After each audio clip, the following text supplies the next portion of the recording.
Good day everyone, and welcome back to my channel. Today, we are going to discuss media framing.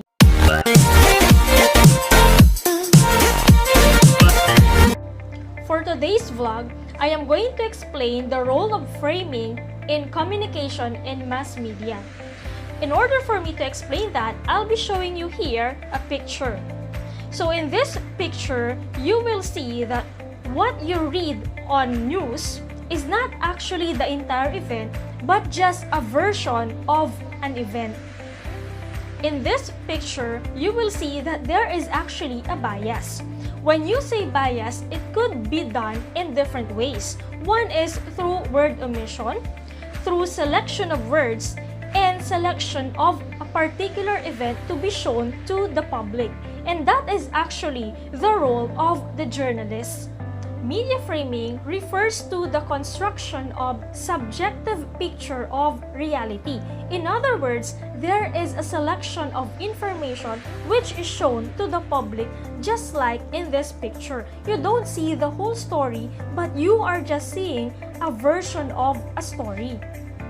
So if you happen to question like, bakit ito lang yung binabalita over the television or social media? Ang sagot dyan ay media framing.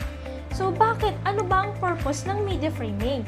Ang sagot dyan ay talagang totoong merong bias na nangyayari. Ang bias na ito ay nakadepende kung ano yung interest na pinoprotektahan ng media. What is the importance of framing?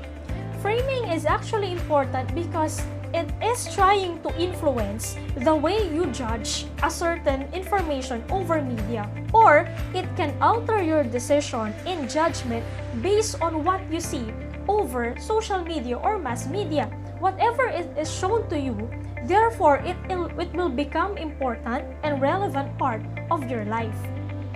Media framing can actually influence your judgment over a certain situation. So, in this case, as a media literate individual, you have to remember that what you see is not the whole story. What you see is not actually the whole version, but it is just a portion of the story. Media framing is a quality of communication that leads people to accept one meaning over another. The takeaways of our topic for today is that never believe everything you see over social media or mass media. It is because these are just little portions of the truth or little portions of the whole story. It is important for you to do a little research in order for you to know whether the information you see over social media is real or not. That's it for today. I hope that you have learned something from this video.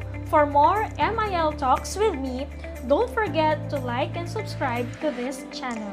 Bye!